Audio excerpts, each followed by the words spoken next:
this year I'm spending the summer up here in Montana. And although Montana is blessed with an abundance of wild clay, I don't know about those clays. I don't know how much temper to use. I don't know how much shrinkage to expect. I don't know how those clays will react to being fired.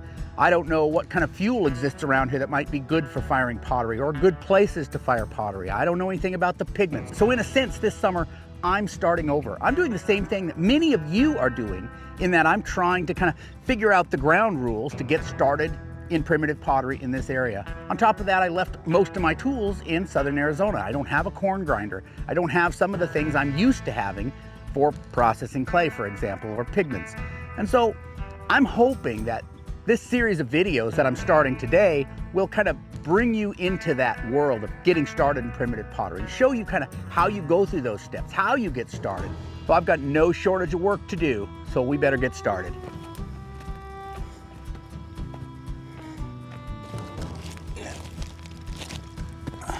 So I'm not starting completely from scratch. I spent some time here exploring for wild clays 2 years ago. Now, when I collected those clays, I was with my friend Justin Deacon, and he did try some of them, and so he's also given me a few clues. So this clay on the side of US Highway 12 seemed really good to me. It looked like a lot of those pure clays I collect on the Colorado Plateau in Arizona.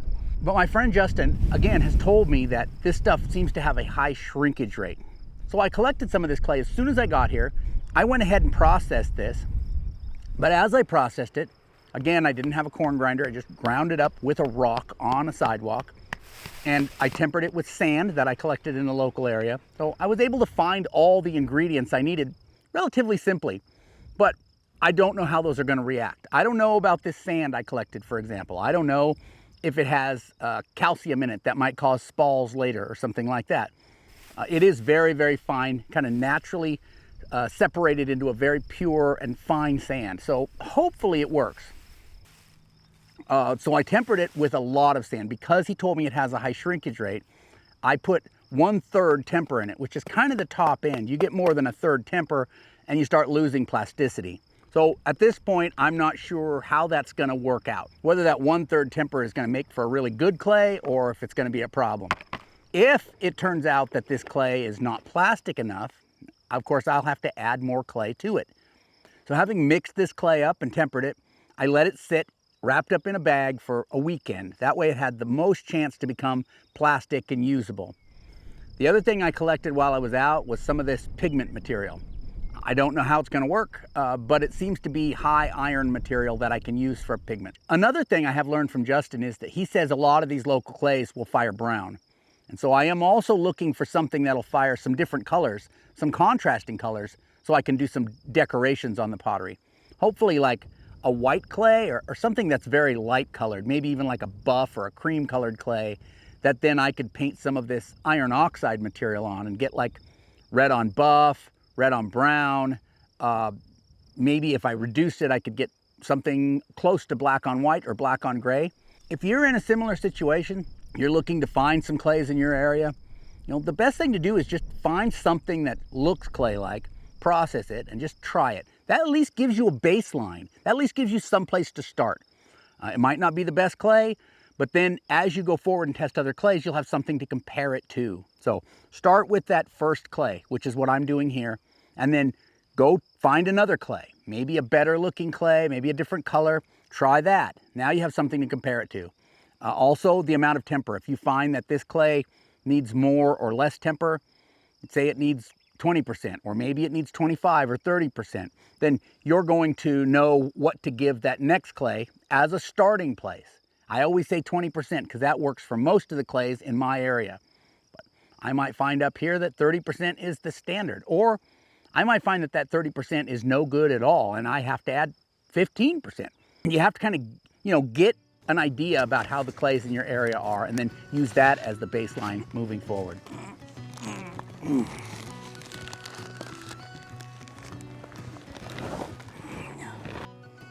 This material here is fairly light in color, but it has a greenish cast to it. And I know that green in clay represents iron.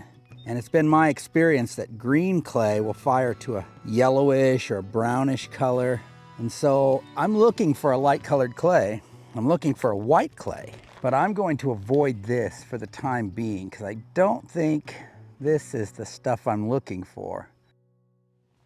Okay, so I've set up a little studio area here in my son's basement. Same way as if you were first starting out in primitive pottery, you'd have to find some place where you could work, where you wouldn't be making too big of a mess, you know, in the living area, where you could kind of leave pots out to dry for a while and not worry about them being in the way or getting messed up. And so this basement studio works pretty well for my needs. Now I'm going to take that clay that I've already mixed up a couple days ago, should be nice and plastic, and I'm going to try making a pot out of it. I'm just going to make something real simple, a little bowl at this point. Now you might think I'm being cheap by just making a simple bowl. Well, maybe I'm being a little cheap, but the point is you don't want to put too much effort into a project before you've actually figured out if the clay is any good. So when you're first trying a clay, don't get too elaborate. You're setting yourself up for heartbreak if it breaks. And so I'll make a little bowl and then I'll take it out and fire it and we'll get an idea. We'll get an idea of the shrinkage rate of the clay, how workable it is, what color it fires. That'll give me a good idea going forward what I want to do with this clay.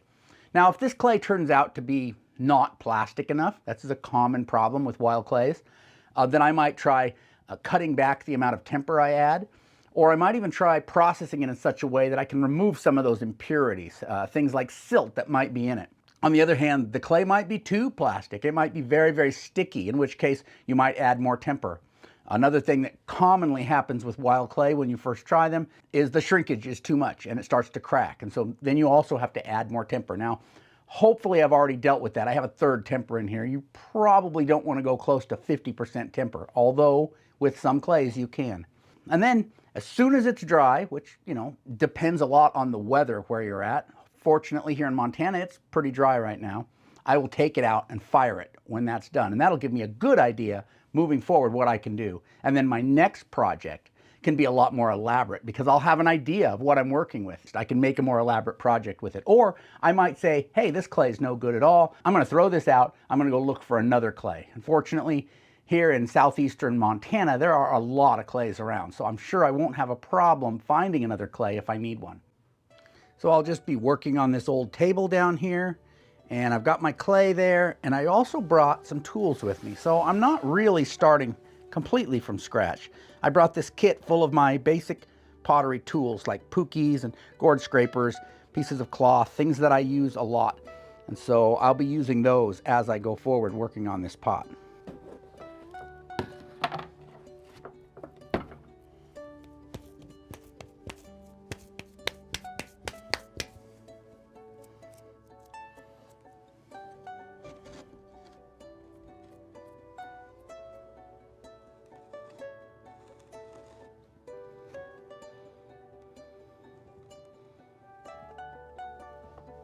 You might be wondering, what are you doing in eastern Montana? I mean, people visit Montana every year, but mostly western Montana. That's where there's Yellowstone National Park and Glacier National Park and all kinds of rivers and streams for fishing. And people don't go to eastern Montana, do they? Well, my son lives out here. He took a job out here 3 years ago as a seasonal wildland firefighter for the Bureau of Land Management. So because our grandson lives out here, we want to be out here and spend more time with him and be part of his life. And so we're spending a few months out here this summer. So in April of 2022, when they moved out here, I had my son sit down with me and I did an interview with him about his new job and where he was going and everything. And that was a behind the scenes video. I do those every month for channel members and Patreons. It's kind of an interesting look at him looking at this job before he actually came out here. And it's a good way to kind of see how my son is. That's still available online if you're a channel member or a patron. So I will put a link to that up above and down in the doobly-doo.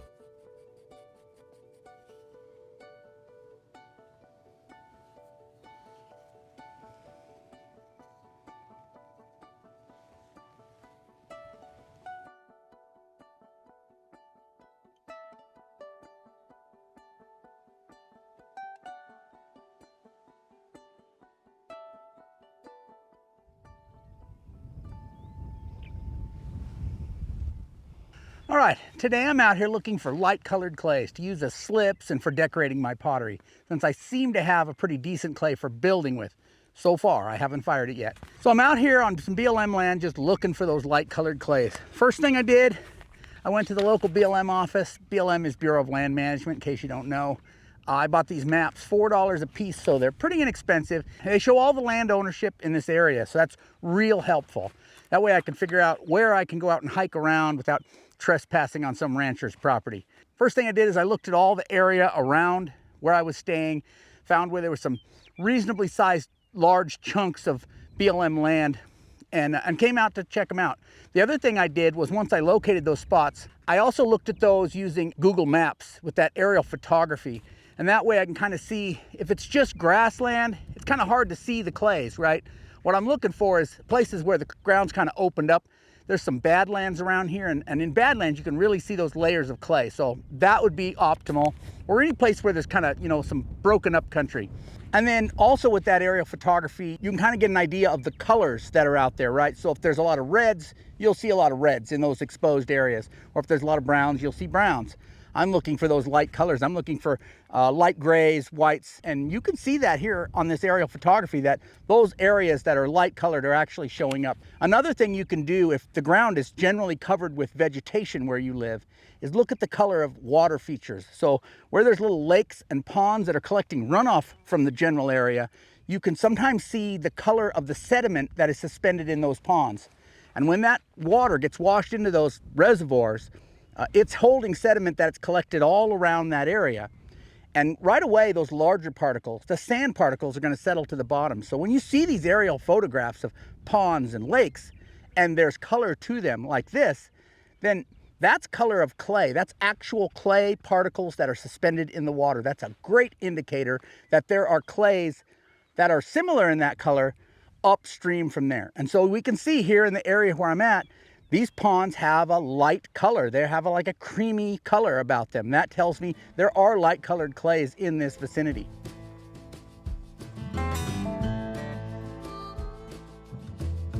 Okay, out here on the prairie, not much to see, but look.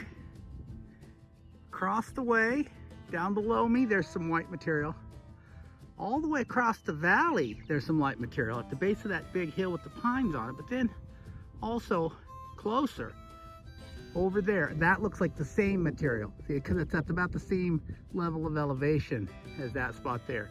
So I'm going to hit this lower one, and then I'm going to come up and hit this higher one here, see what I can find. Okay, so here's the first spot. Light in color, but this area here, most of this has a lot of yellow in it. Kind of that yellow / green material, which I know is going to fire pink, or I suspect at least. Hate to say I know anything. And then this stuff here is weird, because when you dig down into it, it's very dark. The light color is only on the surface, so I don't know if that light color is maybe just like an alkali crust, because once you get below the surface, it's really dark gray, almost black. So I'm not sure if I want that stuff.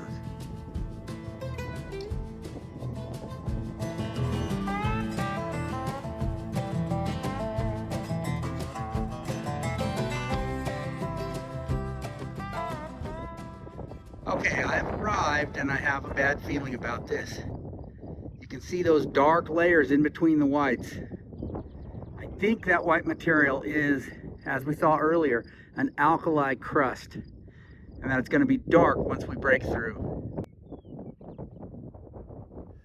Okay, you can see there is a light colored component here, but most of it is rather dark. So I'm going to collect some of this, but you really don't know. That dark colored clay could be anything. It's just that dark color comes from organic matter. And once that burns out in the firing, heaven knows what we've got.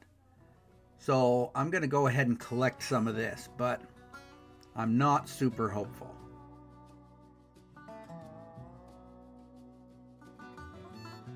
Now here's where things went really bad. You already knew it was kind of breezy today, but this big gust of wind took my hat off, and not only that, knocked my tripod over and broke my lens. So this is my big expensive lens that I use for most of my shooting, and you can see the mount separated from the lens. And I tried to get it fixed here in Montana, and I can't find a camera repair shop here in this part of the state. So I just had to order a new one. And I guess I'll try to get this fixed when I get back to Arizona. So in the meantime, while I'm waiting for that lens I ordered to arrive, I'm going to have to shoot everything with the smaller 20mm lens.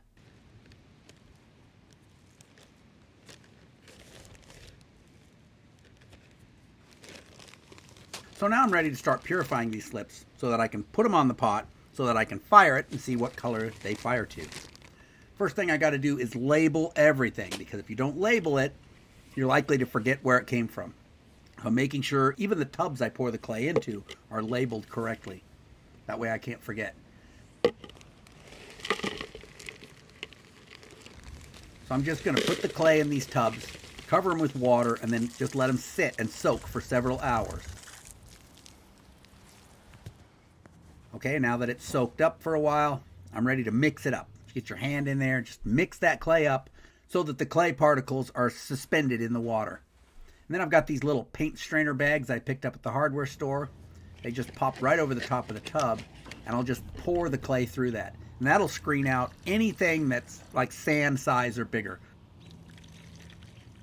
We don't need that much because it's just a slip, and it's just a test slip. So really just a small amount, less than you could fit in the palm of your hand, will be enough to test. So I'm really not worried about waste, and there is some in here. I could put some more water in it, run another load through, but again, not a big deal because I'm just testing this out. Okay, now that it's set and settled for a few hours, the clay is settled to the bottom and I can pour the pure water off the top. After that, it's ready to go. And so I can bring it down to my studio in the basement, and I'm ready to start painting that slip on the pot. This first clay I apply here is a clay that I picked up in Arizona on my way up. And the next two are those two that I collected here in Montana, which you can see as I get them on there. They're just barely lighter than the original clay I built it from. Okay, now that I've got that slip all painted on the outside, I'm going to do some painting on the outside to test a different material and also to label those different kinds of slip. So this is that yellow material I collected, and I'm just getting it wet and kind of crushing it up with a stone and smearing it around. It makes a pretty good paint. I'm thinking this is probably going to fire red, as most yellow clay will. And my new lens came in, so now I can shoot a little better, a little closer up, as you will see in the next segment. And so now I'm going to slip, and then I'm also going to polish the slip on the inside of the bowl. So on the outside of the bowl, I left it unpolished, polishing it on the inside. That way I can kind of see how it reacts in different situations. And then I'm also going to apply some paint on the inside, again, just to see how it reacts in different situations. And that's it. Now I just have to let it dry and find an opportunity to fire it.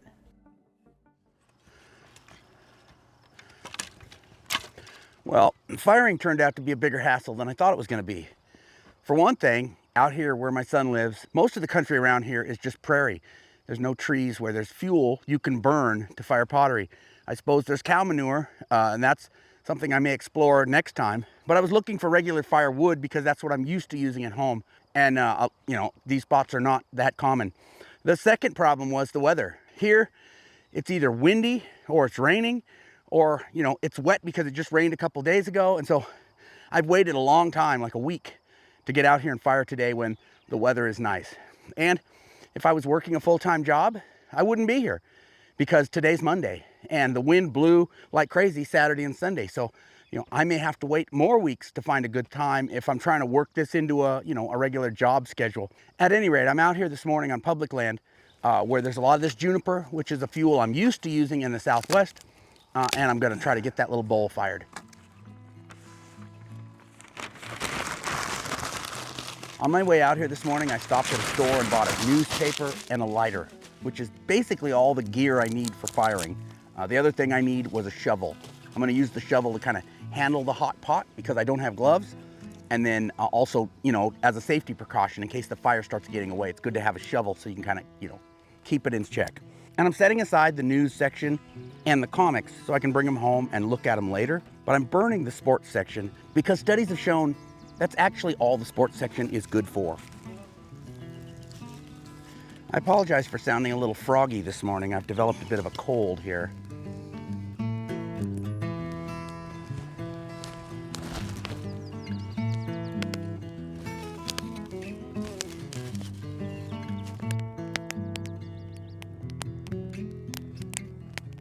As I mentioned at the outset, getting started in primitive pottery is not always easy. There's a lot of concepts that you have to kind of get your head around. And so it's hard to kind of get that all done at once. A great place to start is what you're doing now, watching these videos on my channel, because I cover all of these subjects. But if you want to make more progress, faster progress, you might want to check out my website. I have all kinds of stuff there for the person who's trying to learn and practice primitive pottery. I have tools, things like gourd scrapers and pookies that you need in order to build this pottery, but I also have blog posts going deep on these subjects. So if you're the kind of person that learns better by reading, I have some of that. I also have these online video-based master classes that go deep. This is a great way to make fast progress in any of these subjects. I have 4 different areas: outdoor pottery firing, wild clay, coiling pottery, and natural pottery paint, slips, and pigments. I also have weekly Wednesday night Zoom classes. So if you're interested in primitive pottery at all, check out my website. I'm pretty sure I have something there that will help you. After I finished preheating the pot, I set the camera up looking down on the firing. I carefully arranged the coals. I set rocks on top of the coals. I carefully set the hot pot on top of the rocks, and then I carefully selected the firewood and arranged it in teepee fashion over the pot. That started to burn, so I took the camera, I repositioned it so that it was farther from the heat, and it was at that point that I realized that I'd forgotten to press the record button. And so that footage doesn't exist. So you'll have to imagine it here as I go forward with the firing from this point.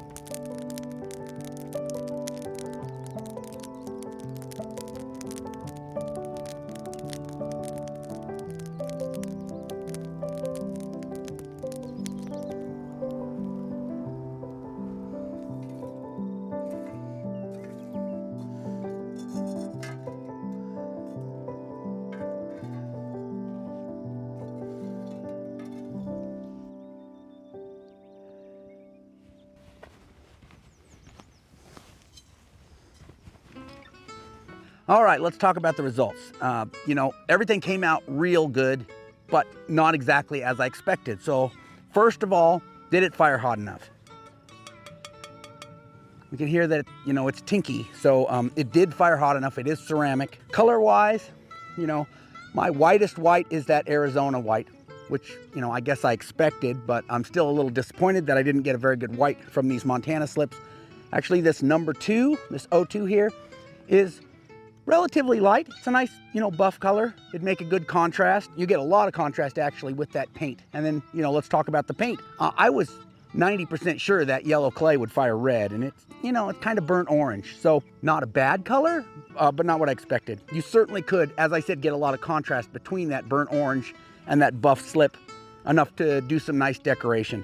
So I'm gonna keep looking for red. I think there's enough iron around here that I can find something that's gonna fire redder than that. But in the meantime, I also think with the body clay I have, with the light slip I have, and with that yellow clay, I could start making nice looking decorated pottery from materials here in Montana. So that's what I'm gonna do going forward. The next time I fire, I'm gonna fire something, something nice, not just a test pot, using what I know, but then I'm also gonna keep experimenting. I'm gonna keep trying different clays and slips, and maybe in my firing, where I'm firing a nice pot, I will also have, a test pot with some different slips or paints on it, or, trying different things. So that as you are going forward, you're continuing to learn more things about different materials, but you're able to make things you wanna make as well.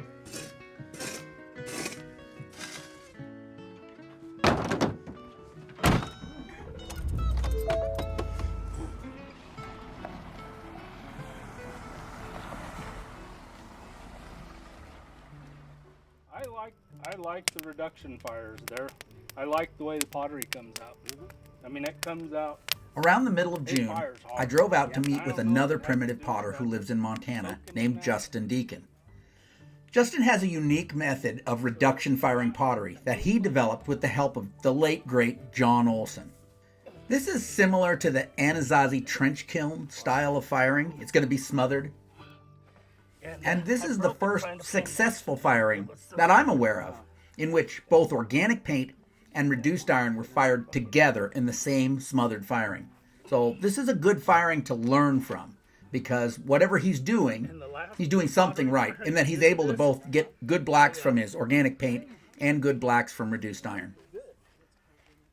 So he just uses this little fire ring in his yard, and then he uses a lot of firewood. Now, he has access to some land with these old dead junipers that died in a wildfire. So he has access to a lot of wood. And you can see he uses a lot of wood. But the results speak for themselves. So what I want you to take away from this firing, if you are studying this, trying to do this yourself, isn't so much, I think, and again, I've only done a few of these reduction firings myself. So I'm trying to figure this out. I'm trying to understand it. But I know a few other people that have been doing successful reduction firing, specifically when it comes to reduced iron. If you're trying to learn this, I would point you to Will O of Will O Southwest Studio. I'll put a link down in the doobly-doo for his channel.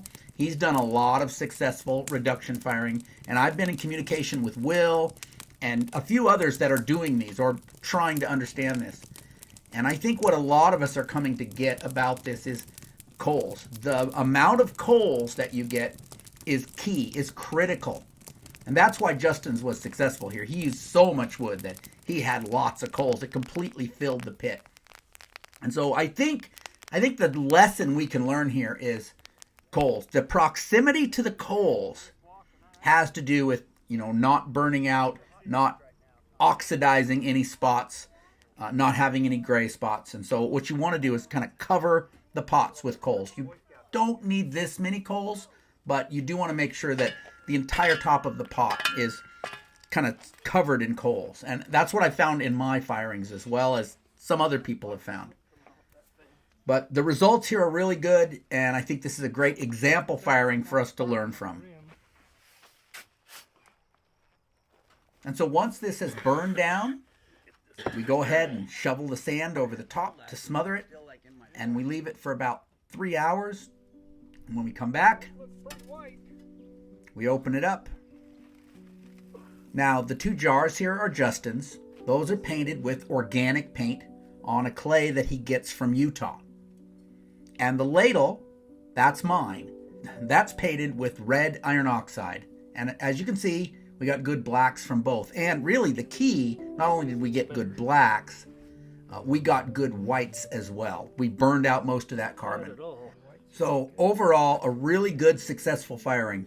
I learned something, and now that I'm back in Arizona, I'm excited to get a chance to try some of the things I learned here in Arizona with reduction firing. So look forward to some more videos dealing with that here this fall.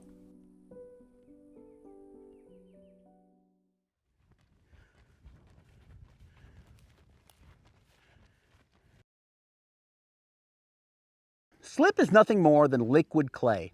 Potters use slip for all kinds of things, for attaching handles and other appendages, for decorating pots, for changing the color of pots, and, as the ancient Roman potters did, for creating a semi-impervious layer that is easily polished. Clay slip is actually pretty easy to make. You can take most clays, mix them with water, and come up with a slip that's useful for most applications. But terra sigillata is not just ordinary clay slip. It's a highly refined clay slip that will take a polish easily. And for that, we need to go through a few more steps.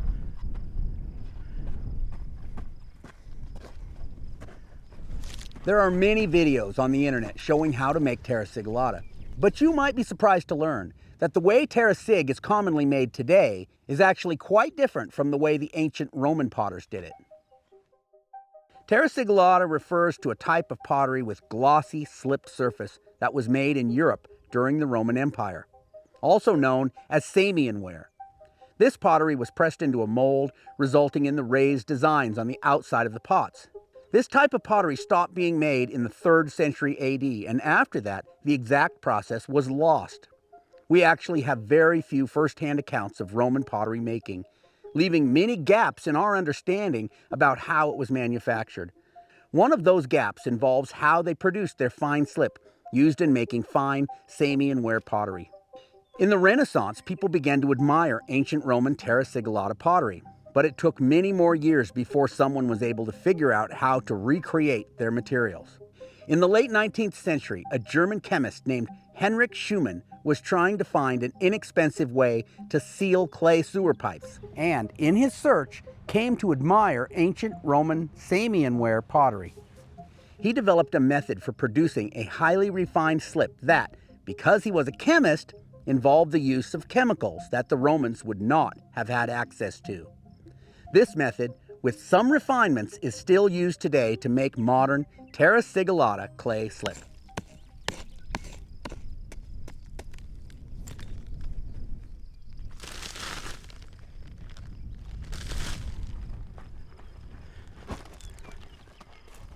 The terra sigillata that is commonly used in studio pottery today is made using a method that is right out of a chemistry lab, using chemicals, exact measurements, and specialized tools. That process involves the use of a deflocculant, a chemical substance that reduces the attraction between the clay particles, thereby holding them in suspension. Nothing wrong with doing this per se, but this is not how the ancient Roman potters did it.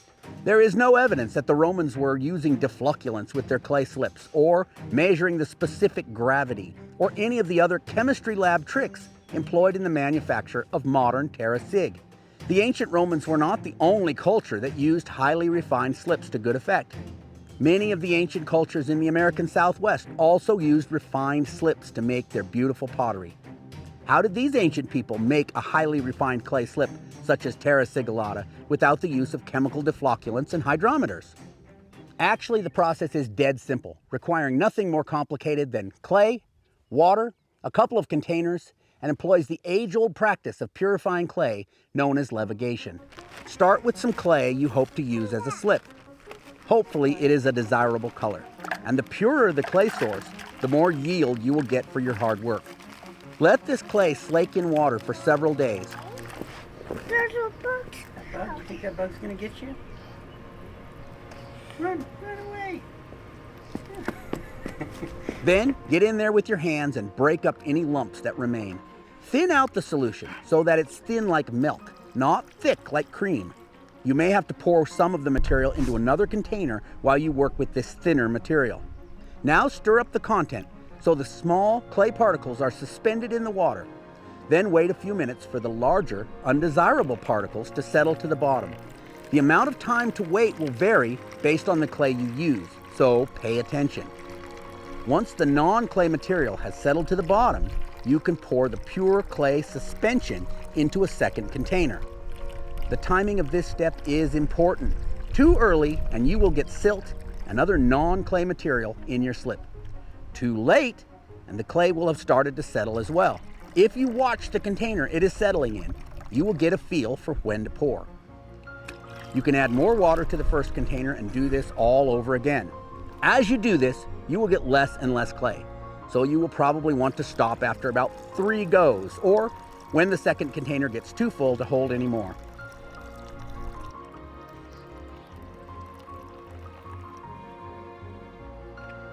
Now, walk away and let the clay settle for at least a couple of hours.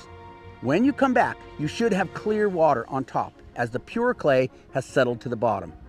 You can safely pour off this clear water, and if you still have more material to process, you can keep pouring into this container until full again. In some cases, your clay will not want to settle. Even after sitting in the container for days, your clay might still be held in suspension. In this case, your clay has natural deflocculants in it, and so you need a flocculant. You need something that's going to cause those particles to be drawn together, and that will help them to settle to the bottom. Vinegar is a super easy and commonly available flocculant. Pour some vinegar into your clay, come back the next day, and you should start to see that settle. Once you pour that clear water off the top, what you have left is a highly refined, pure clay slip. You might even use the word terra sigillata if you want to sound fancy and impress your friends. Now, this can be used as is. You can add a little water to it to thin it out, or you can let it sit in the sun and evaporate a little bit if you need it thicker, depending on your needs. You can store it liquid like this, pour it into a jar and put a lid on it, or like I do a lot of times, I will dry this out and store it dry and then just rehydrate it as needed. Now, some of you, for some crazy reason, really like these highly complicated tasks of making things using precise measurements and specialized tools. And if that's your thing, you know, go ahead. You know, you do you. I often use the term in my videos, rocket science. Like, you know, it's not rocket science. You don't have to have these precise measurements and specialized tools. But really, when you're using wild clays, those materials vary greatly from source to source. And therefore, if you have these exact instructions, these recipes for creating terra sigillata, those recipes are going to vary in their effectiveness from source to source as well, because the materials vary so much. So really, it's better to get a feel for it and just kind of play it by ear. Once you learn how to levigate good, you can make as good a terra sigillata as somebody with their special deflocculants and hydrometers. But as I said, you do you. So I made these 2 travel mugs recently with local Montana clay and designs inspired by Star Wars. I got a bad feeling about this. And I'm out here today to fire them. So let me first take you back in time, show you how I made them, and then catch up with me here. We'll fire them, we'll seal them, and then see how they work.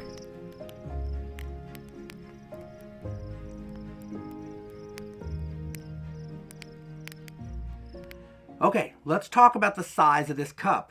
So using this as an example, this travel cup, and I've measured several of them, they're almost all exactly 3 inches in diameter. So the size of the bottom is really important because it has to fit in a standard vehicle cup holder. So 3 inches is my desired diameter at the bottom. Now, I've ordered 2 of these silicone lids off of Amazon, and so the top also has to be a very specific size. But let's pretend that doesn't matter right now, because I'm just starting out building it. I'm really worried about the bottom, and then later, as I get towards there, we'll start thinking about the size of the top. So 3 inches, but I need to know the shrinkage of the clay, because all clay is going to shrink when it dries. So I made this little test tile, measured it. It's exactly 2 inches out of my Montana clay, and it shrunk about 1/4 inch. Now, it's not fully dry. It's still a little damp in the middle, but it's most of the way there. It's done with most of its shrinkage. So about 1/4 inch tells me that I'm looking at about a 13% shrinkage rate on that. So if I do the math, wanting it to be 3 inches in diameter with that 13% shrinkage rate, that tells me I want the outside diameter of the pot, when it's done, when it's wet, before it's dried, to be about 3.5 inches. Actually, I think it's 3 7/16, but you know, it's hard to be that exact with clay.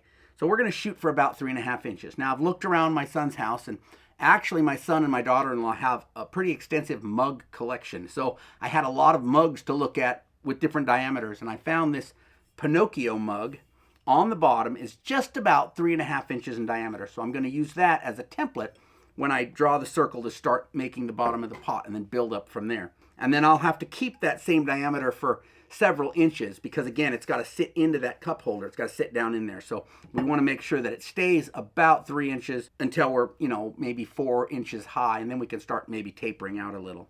Now let's talk about this clay. You may have seen this video where I made this little test bowl out of this clay, and it came out really good. I didn't have any problems with cracking or anything, even though my friend Justin had told me he had had problems with drying cracks with this clay. And so I was prepared for it. But this one came out real good.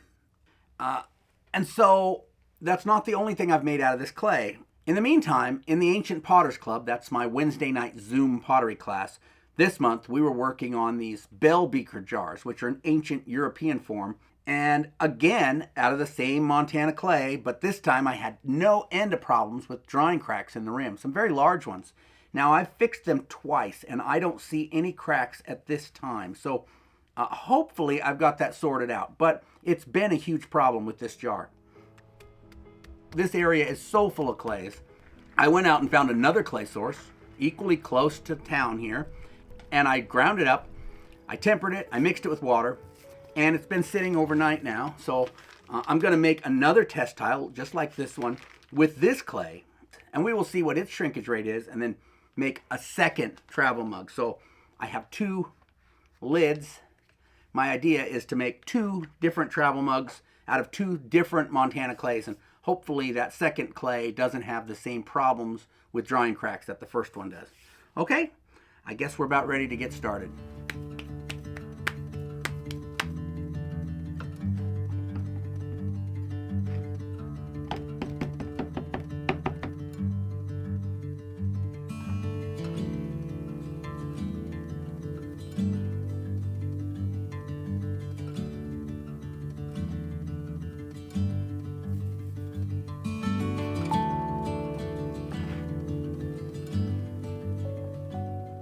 When you're building a piece like this that has very specific size requirements, there's two really important things you need to learn and practice. One is to measure all the time, at least by every coil, or maybe multiple times per coil. You should measure to make sure you're not getting out of that diameter that is required. The other thing is that compression pinch. So if you just pinch this coil flat with your fingers, it's going to slowly want to kind of get larger and larger. You'll end up with a flower pot shape. And so that compression pinch becomes very important. That's when you bring your fingers together, pinching it with both hands and then pulling them just slightly together. And that makes your walls vertical. And this isn't something that comes natural. It's one of those things that you're going to have to practice and practice to get right. This is just the attachment. This is the bonding pinch. But here, as I'm pinching this thinner, I'm doing a little bit of compression. I'm pulling my hands slightly together, keeping those walls vertical. And then I'll measure it again. And once I measure it, if it's a little bit too wide, then I'll come back and do some more compression pinching.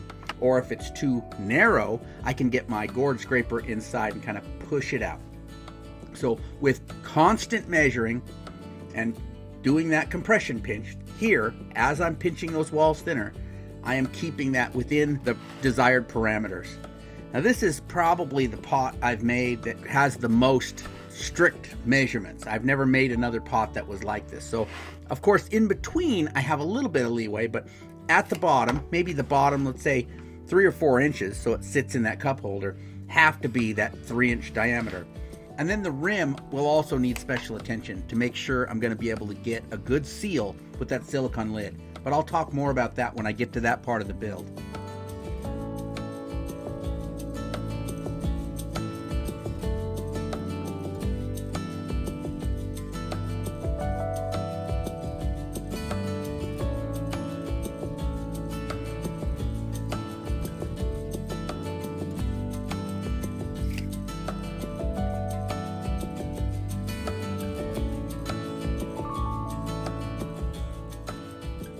Now this is going to be my last coil, so again I have to be super careful at this stage.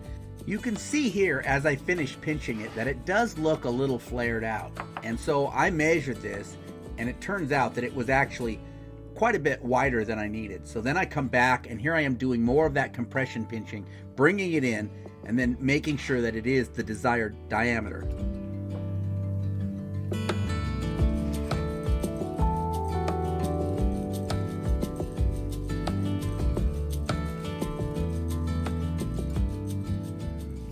I spend a great deal of time making sure that rim is really even. And I know I often emphasize that on my videos, the importance of making the rim even, but all the more so on this one because I want that silicone lid to seat down on that correctly, and I don't want any leakage. I don't want to take a drink and have it, dribble on my shirt front.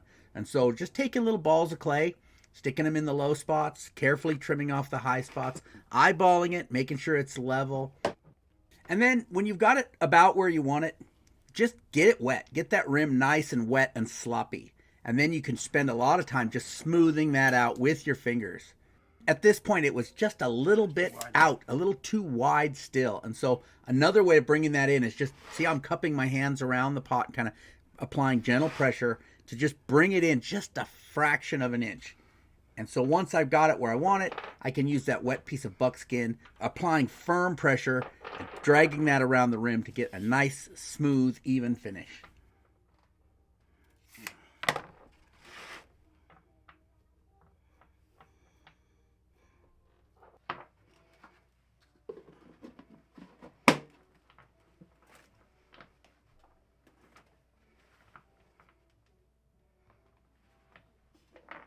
But I'm not done for the day. I still have to make that test tile to try out that new clay and figure out what its shrinkage rate is. This stuff has really nice working qualities, and I really like the color. It seems like it's going to be a lighter color than some of the other clays in this area. So I'm hoping for that. Maybe a buff color or a yellowish color, more than that kind of brown that everything around here seems to fire to.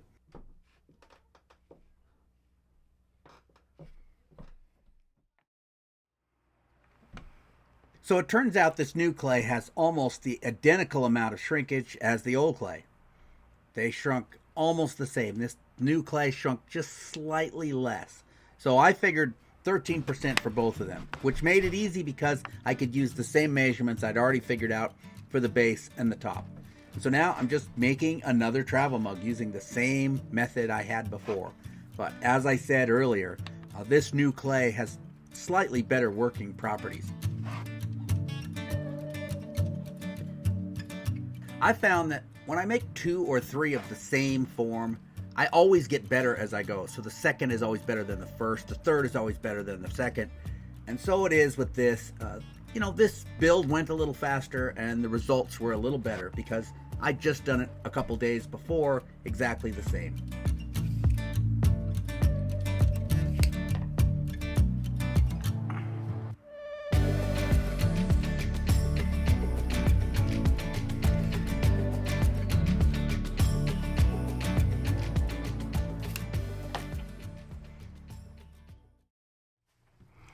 Okay, I've got my travel mugs all formed and they've been drying out long enough that they're leather hard now.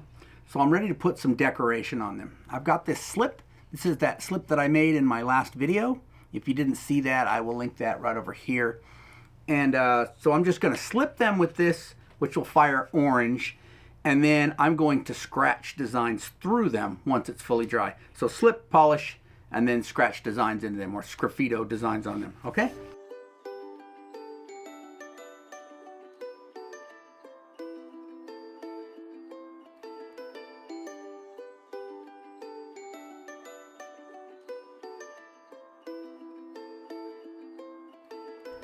I recently collected and refined this slip myself, and I showed that whole process in that last video. So if you're interested in learning how to make your own refined slip like this, make sure you watch that video. And I don't show it all here in the video, but there's about 3 coats of slip on each of these mugs. And a wet finger along the rim like this will just clean it up and make it look finished and not sloppy. Polishing requires a very specific stage of dryness, and because my studio here in Montana is in a basement, it took a lot longer than I expected to get to this stage of dryness. In fact, this whole project took longer just because everything takes longer to dry here than what I'm used to back in Tucson.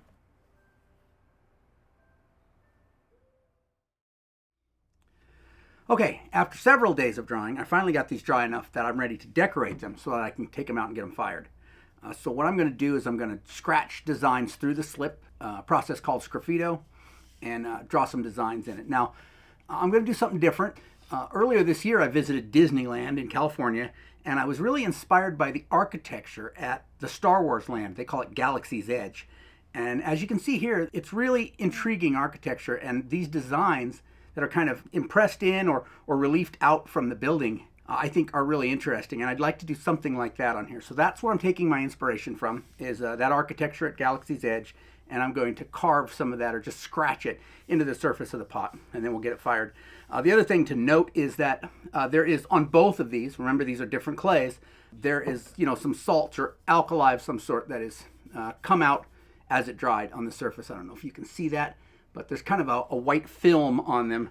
So I've had this before on different clays I've used, and it usually just means that when I'm done firing it, the color isn't going to be as bright. So, this is kind of an orange color. Hopefully it'll be pretty, but it's going to be a little bit subdued because of that alkali. And that's just something that's in the clay. Now, if I'd have known that this was a problem and wanted to deal with it when I processed the clay, I could have soaked the clay in water, rinse it several times, change the water out, and that will, rinse some of that alkali out and hopefully make the problem better. But because I dry processed it, you get whatever alkali is in it.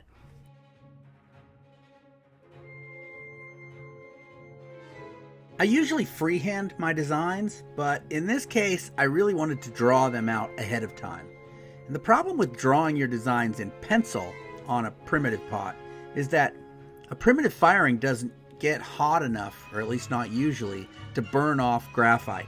Now, a lot of people that do studio pottery are used to drawing the designs in pencil, but if you draw the designs in pencil and then fire outdoors, you may still have pencil lines after the firing.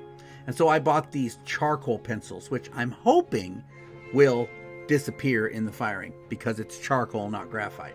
And then I made myself a little template for this just to make sure that I had the design the same on each one. Drew them in, and then this is actually a bead reamer. I bought it at Walmart, and it's for reaming out beads, making the holes larger. But it worked really good for etching the designs into the pot.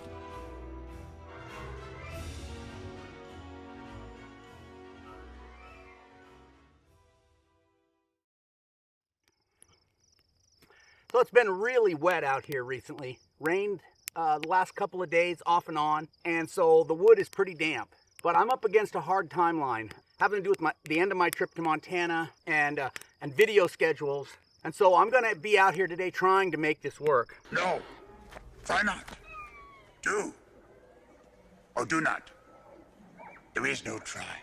I'm warming up this wood and trying to get it to burn. I brought some firewood with me, some split firewood that some kind of poplar that my son had in his yard, and I'm gonna use that to kind of hopefully encourage this damper juniper out here to burn a little better, and doing the best I can. So just so you know, I am struggling to get the fire burning as much as I want, or enthusiastically as I want, and that's something I'm probably going to struggle with all the way through, and that can affect how the pots come out. So there's not much I can do except try to make the best of it right now. At least it's not raining and the wind isn't blowing.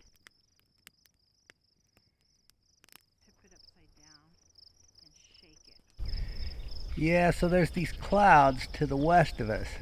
Looks like it might rain. I don't know.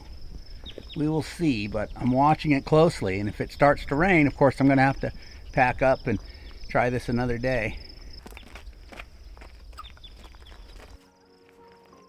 I'm preheating these pots here to drive out any remaining moisture, and I'm setting them on pieces of pine bark just because the ground is a little damp and I don't want those dry pots to wick up moisture out of the ground.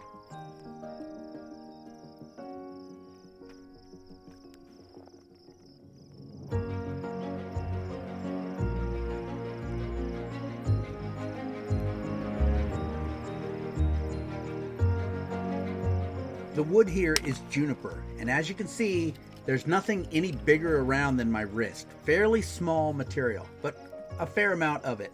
But you've got a good mixture there of oxygen and fuel, which is what you want. And the firing itself took about 15 or 20 minutes, and I didn't measure the temperature. I had no way to do it, but I would guess maybe 750 degrees Celsius, something like that.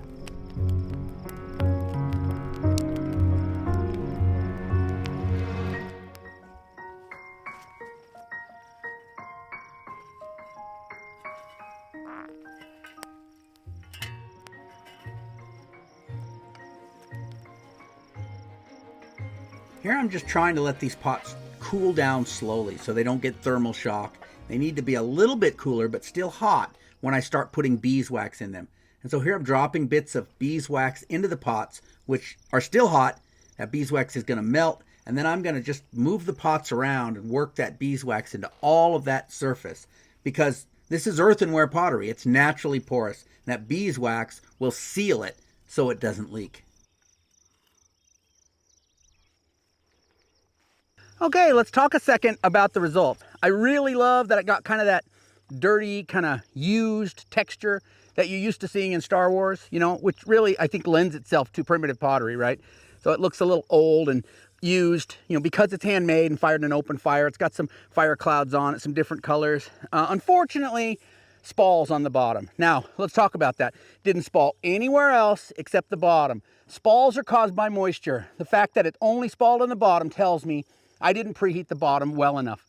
Now, I thought I had. Obviously, I didn't. I preheated both pots the same amount on the bottom, though, and the other one didn't spall. What does that tell me? That other clay has a lot of temper. It has a third temper, whereas this only has 20%, and so that makes a big difference. Usually, you'd think of temper as protecting against thermal shock. This is not thermal shock. This is moisture trying to escape the pot.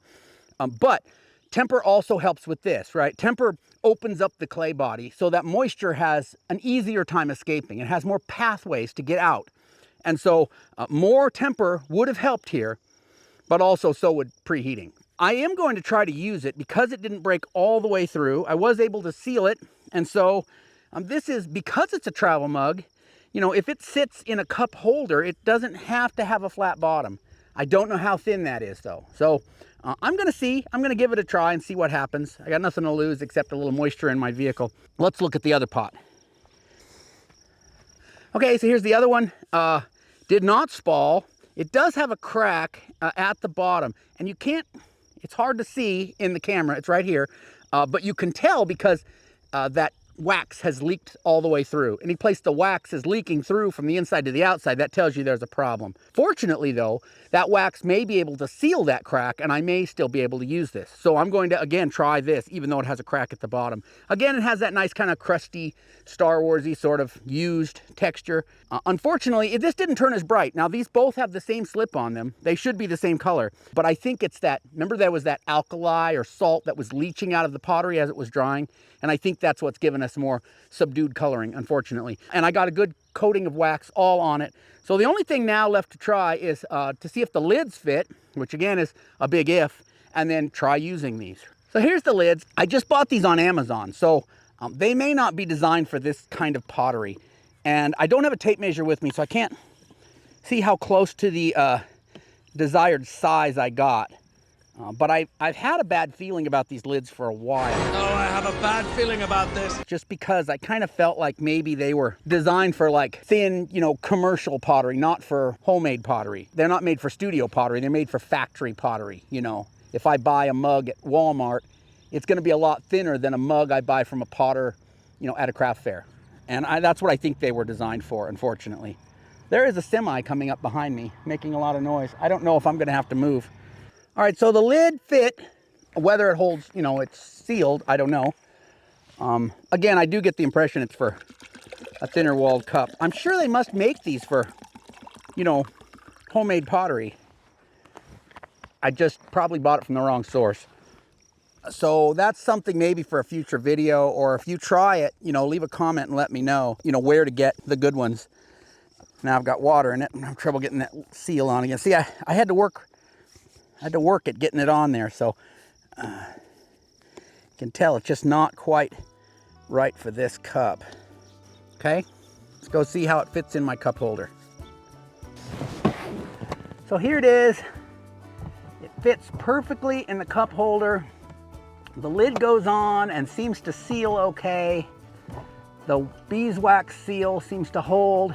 So you've got a decent travel mug here.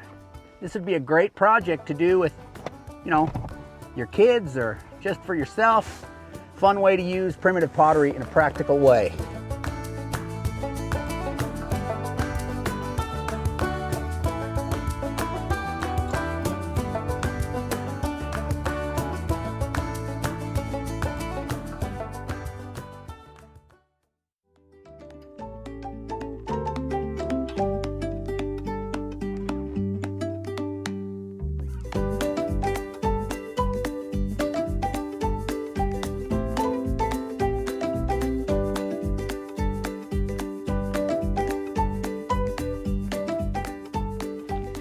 So the first tip is safety first when you're out here with kids. You want to make sure, you know, you've got the right gear. You've got sturdy shoes to protect their feet.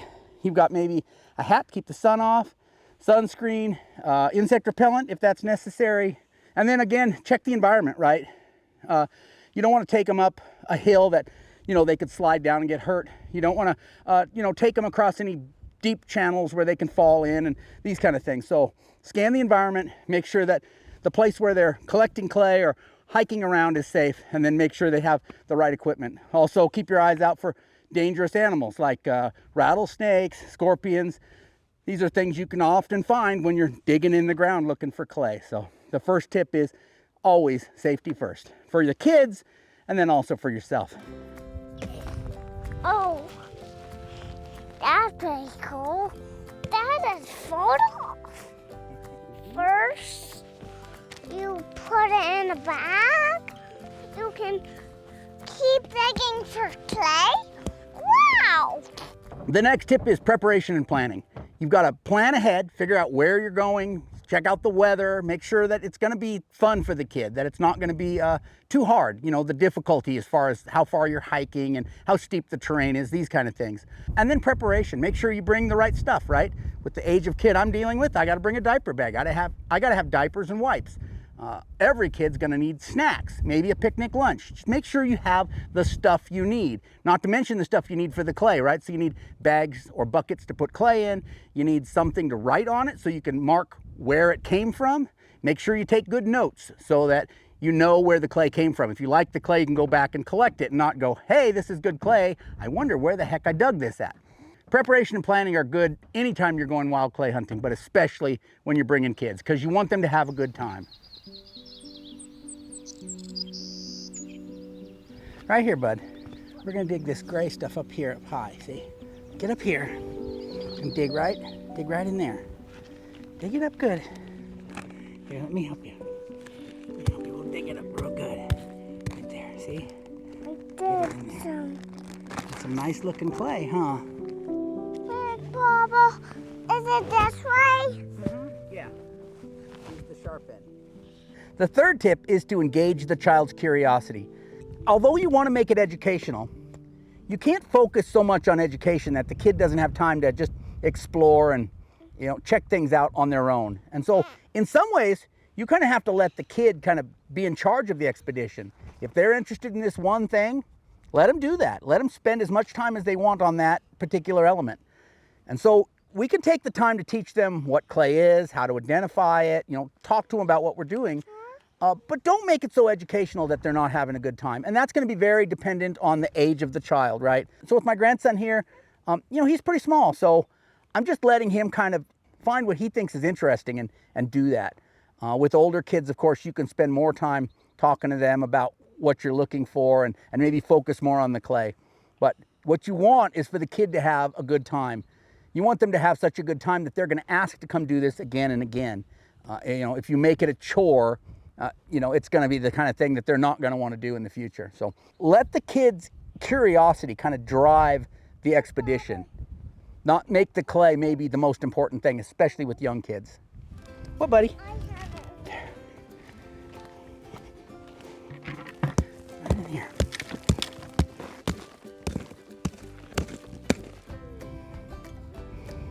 La la loo, la la boo. We're little monkeys together. Oh, that's pretty steep.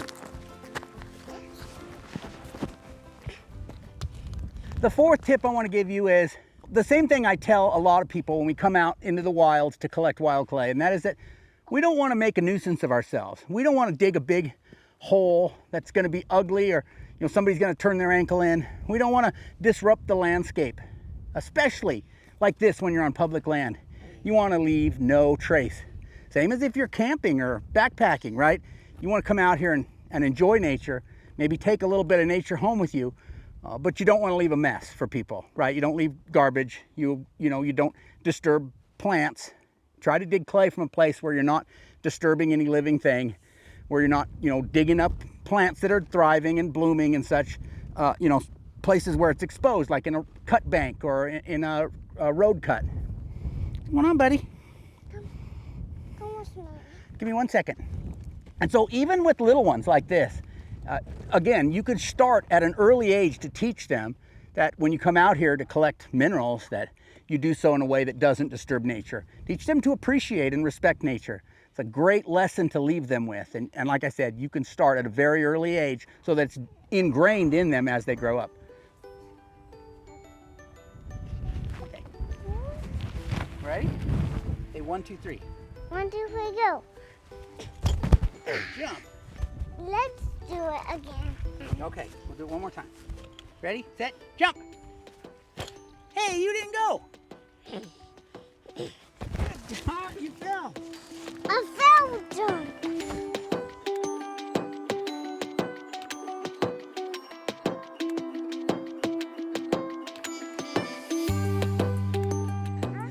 The last thing to remember is keep it fun and positive, okay? Little kids, even big kids, you know, they're gonna start having not fun if you make the focus the clay. Make the focus having a good time, let the clay be secondary. They're gonna have short attention spans. Go with that. Don't try to force their attention any longer than they have it, because as I said earlier, we want them to have a good time so they wanna come out and hunt clay again in the future. they're gonna get tired and cranky. Again, very age appropriate. You can have a teenager out here for hours. But with a little one like this, you're probably not even gonna go half a day. When they start getting tired and cranky, take a break or go home. And again, don't forget those snacks we packed. Make sure they have time to sit and enjoy a snack and a drink, and keep it lighthearted. Tell stories, sing songs, whatever it takes to kind of keep the momentum being upbeat and positive and fun. If you'd like to get a more serious discussion about clay hunting, what to look for, where to look, I cover that in this video right over here. I appreciate you coming with me today. I appreciate you coming to Montana with me this summer. We'll catch you next time. Stick it up, go, thumb up. Yeah, next time. I was doing this. Yeah, those are cool rocks, huh? I break it. You did break it. They're very colorful. Look, there's orange ones.